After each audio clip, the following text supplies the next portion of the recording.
మహబూబాబాద్ జిల్లా మున్సిపాలిటీ ఎన్నికల్లో మీడియా సమావేశంలో భాగంగా ఎన్నికలలో కాంగ్రెస్ పార్టీ 36వ వార్డులకు గాను నిలబడ్డ అభ్యర్థులకు బీఫామ్ అందజేసిన ఎమ్మెల్యే మురళీ నాయక్, డీసీసీ అధ్యక్షురాలు ఉమా మురళీ నాయక్ అలాగే 36 వార్డులను కైవసం చేసుకుంటుందని ఎమ్మెల్యే మురళీ నాయక్ ధీమా వ్యక్తం చేశారు.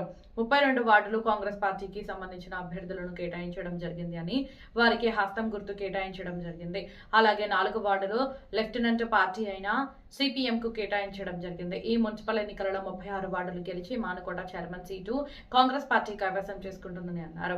అలాగే గతంలో బీఆర్ఎస్ హయాంలో టీఆర్ఎస్ పార్టీ అధికారంలో ఉన్నప్పుడే కాంగ్రెస్ పార్టీ 11 సీట్లను గెలుచుకుందని ధీమా వ్యక్తం చేశారు. ఈ కార్యక్రమంలో డీసీసీ అధ్యక్షురాలు ఉమా మురళీ నాయక్, భారత్ చందర్ రెడ్డి, శ్రీకాంత్ రెడ్డి, కాంగ్రెస్ నాయకులు, వార్డు కౌన్సిలర్లు తదితరులు పాల్గొన్నారు.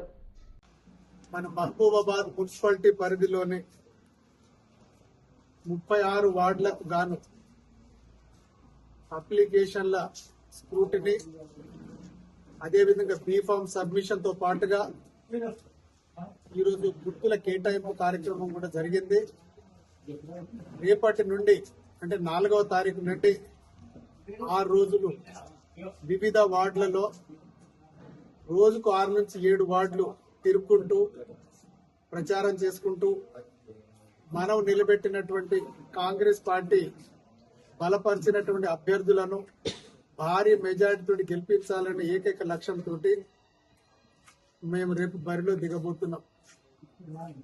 ముఖ్యంగా మీకు అందరికీ తెలిసిందే, మన మహబూబాబాద్ మున్సిపాలిటీ పరిధిలో మొత్తం 36 వార్డులకు గాను గత బీఆర్ఎస్ ప్రభుత్వం అధికారంలో ఉన్నప్పుడు దాదాపు మాకు అభ్యర్థులు, ఎమ్మెల్యేలు, ఎంపీలు, మంత్రులు, ఎమ్మెల్సీలు లేకున్నా నేను, గౌరవ మాజీ డీసీసీ అధ్యక్షులు జన్నారెడ్డి భరత్చంద్రెడ్డి గారు ఇద్దరం కలిసి అప్పుడే 10 సీట్లు కైవసం చేసుకున్న చరిత్ర మీకు అందరికీ తెలిసిందే.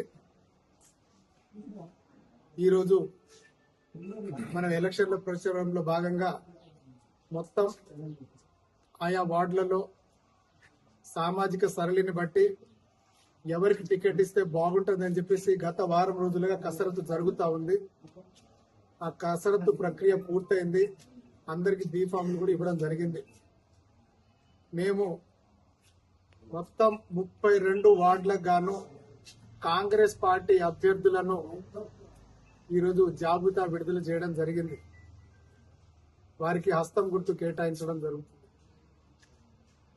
మిగతా 4 వార్డులలో మన సిపిఎం సోదరులకు 15, 16, 29, 30 వార్డులను కేటాయించడం జరిగింది. మేము ముందు నుంచే లెఫ్ట్ పార్టీలతోటి మనం ఎలక్షన్ లో పోతున్నామని చెప్పేసి గౌరవ ఇన్ఛార్జ్ మంత్రివర్యులు పొంగులేటి శ్రీనివాసరెడ్డి గారు, తర్వాత మన పార్లమెంట్ ఇన్ఛార్జ్ మంత్రులైనటువంటి పొన్నం ప్రభాకర్ గారు కూడా పదే పదే మనం లెఫ్ట్ పార్టీలతోటి కలిసి ఈసారి స్థానిక ఎన్నికలకు పోతున్నామని చెప్పేసి చాలా స్పష్టంగా చెప్పడం జరిగింది. ఇందులో భాగంగానే గౌరవ ముఖ్యమంత్రి సలహాదారులు వేం నరేందర్ రెడ్డి గారు వారు మన మిత్రులను అందరినీ తీసుకుని హైదరాబాద్ రండి అని చెప్పేసి వారి ఇంట్లోనే దాదాపు 8 గంటల సుదీర్ఘ చర్చల తర్వాత సిపిఐ పార్టీకి, అదే విధంగా సిపిఎం పార్టీకి, ఈ 2 పార్టీలకు గాను చెరొక 4 సీట్లు ఇచ్చి తర్వాత ఇంకొక సీట్ ఏదన్నా అవకాశం ఉంటే చూద్దామని చెప్పేసి ఆ రోజు నిర్ణయం చేయడం జరిగింది. ఆ నిర్ణయం తర్వాత సరే సిపిఐ మిత్రులు ఫోన్లు చేయడం, పదే పదే రావడం, మాట్లాడడము, మేము వారికి చాలా స్పష్టంగా చెప్పడం జరిగింది. మనకు 4 సీట్లు మన ప్రభుత్వం తరఫున ముఖ్యమంత్రి సలహాదారులు వేం నరేందర్ రెడ్డి గారు 4 సీట్లను మన వామపక్షాలకు, ఇరు వామపక్షాలు 4 సీట్లు కేటాయిద్దాం, ఏమన్నా వెసులుబాటు ఉంటే 5వ వార్డుకు మనం చూద్దామని చెప్పేసి వారు చెప్పడం జరిగింది. ఆ విషయంతోనే సిపిఎం పార్టీ చాలా స్పష్టంగా వారికి ఇచ్చినటువంటి 4 వార్డులకు వాళ్ళు ముందే హామీ ఇచ్చుకుంటూ ఈ 4 వార్డులు మాకు కేటాయించండి, ఏదైతే 5వ వార్డు ఉందో దాని గురించి తర్వాత విశ్లేషిద్దామని చెప్పేసి దాన్ని పక్కన పెట్టడం జరిగింది. సిపిఐ మిత్రులు దాదాపు వారం రోజుల నుంచి రోజు చర్చలు జరుపుతున్నాం కానీ ఎటు తెగకుండా పోయింది. వారు ఎంతసేపు మాకు బలం ఎక్కువ ఉంది, మాకు 12 సీట్లు కావాలని చెప్పేసి 7, 8 అనుకుంటూ చర్చలను ప్రతిసారి విఫలం చేసుకుంటూ పోవడం నిజంగా కూడా చాలా బాధేసింది. ఇదే విషయం ప్రభుత్వం దృష్టి కూడా తీసుకెళ్లడం జరిగింది. ప్రభుత్వం నుంచి కూడా చాలా స్పష్టమైన ఆదేశాలు, మనము సిపిఎం తోటి ఏ విధంగానైతే పొత్తు పెట్టుకుంటున్నామో అదే విధంగా సిపిఐ తోటి కూడా మనం పొత్తు పెట్టుకుందాం. వారికి గనుక 4 సీట్లు కేటాయిస్తే సిపిఐ కూడా 4 సీట్లు కేటాయిద్దామని ఒక ఆలోచన రావడం, ఇదే ఆలోచనను మన వామపక్ష మిత్రులకు కూడా చెప్పడం జరిగింది. అందుకు వారు ససేమీర్ అని చెప్పేసి నిన్న వాళ్ళు ఇక్కడి నుంచి వెళ్ళిపోవడం జరుగుతుంది. మళ్ళీ ఈరోజు పొద్దున 10 గంటలకు మళ్ళీ పిలిస్తే వారు రావడం, మళ్ళీ చర్చ మొదటికే వస్తా ఉంది, నాకు 6 సీట్లు అని చెప్పేసి మళ్ళీ చర్చ స్టార్ట్ చేయడంతో వారికి చాలా స్పష్టంగా ఇప్పటికే 5 వార్డుల సభ్యులను మేము కేటాయించలేకపోయాం. మా కార్యకర్తలు, మా కౌన్సిలర్ అభ్యర్థులు తీవ్ర గందరగోళంలో ఉన్నారు. మేము అవన్నీ కేటాయించిన తర్వాత ఆలోచిద్దామని చెప్పుకోవడంతో వాళ్ళు వేసి వెళ్ళిపోయారు. వారు పోతూ పోతూ ఒకవేళ కనుక ఏమన్నా సంధి కుదిరితే చెప్పండి, లేకపోతే ఇంతే మేము ఫ్రెండ్లీ కాంటెస్ట్ తో పోతామని చెప్పడం కూడా జరిగింది.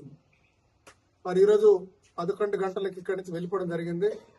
ఇక తర్వాత మళ్ళీ వస్తారేమో అని చెప్పేసి మాకు వచ్చినటువంటి అభ్యర్థులు ఎవరైతే ఉన్నారో 21వ వార్డు, 22వ వార్డు, అదేవిధంగా 36, 34తో పాటు 19వ వార్డు సభ్యులు వాళ్ళు వస్తారేమోనని చెప్పేసి మేము వెయిట్ చేయడం జరిగింది. మా సభ్యులు వచ్చి మాకు బీఫామ్ కేటాయిస్తారా, మాకు టికెట్లు ఉంటాయా లేదా అని చెప్పేసి వాళ్ళు కూడా ఆందోళనకు దిగుతా ఉంటే మీరు 2 గంటల వరకు వెయిట్ చేయండి అని చెప్పేసి ఇక్కడ ఇదే క్యాంప్ ఆఫీసులో దాదాపు 10 గంటల నుంచి 2 గంటల వరకు అభ్యర్థులు ఎవరినైతే మేము అనుకున్నామో వారు ఇక్కడే వెయిట్ చేయడం జరిగింది. వారిని ఇంకా ఎప్పుడైతే సిపిఐ సభ్యులు రాలేకపోయిందో మళ్ళీ వీళ్లకు మేము హామీ ఇచ్చేసి మీరు ఖచ్చితంగా బరిలో ఉంటారు అని చెప్పేసి అప్పటికప్పుడు అప్లికేషన్ వాళ్ళ దగ్గర తీసుకొని వాళ్ళకు బీఫామ్లు రాసి కేటాయించడం చాలా ఇబ్బంది జరిగింది. ఎందుకంటే 2 గంటలకే సమీపంలో ఉన్నటువంటి ఎలక్షన్ ఆఫీసులో ఎవరైతే బీఫామ్లు సబ్మిట్ చేస్తారో 2 గంటల లోపే మీరు ఆయా సంబంధిత కేంద్రాల్లో ఉండాల్సిందేనని చెప్పి చెప్పడంతో హడావుడిగా ఫామ్లన్నీ తీసుకొని ఆఫీస్ లోపలికి జరబడ్డాం, సబ్మిట్ చేయడం జరిగింది. అక్కడ మన ఎలక్షన్ ఆఫీస్ లో అక్కడ మిత్రులు కలిసి ఇప్పుడు మనం సంధి కుదురుదామంటే నిజంగా వాస్తవానికి అప్పటికే చేయి దాటిపోయిన పరిస్థితి. ఏది ఏమైనా వామపక్ష మిత్రులు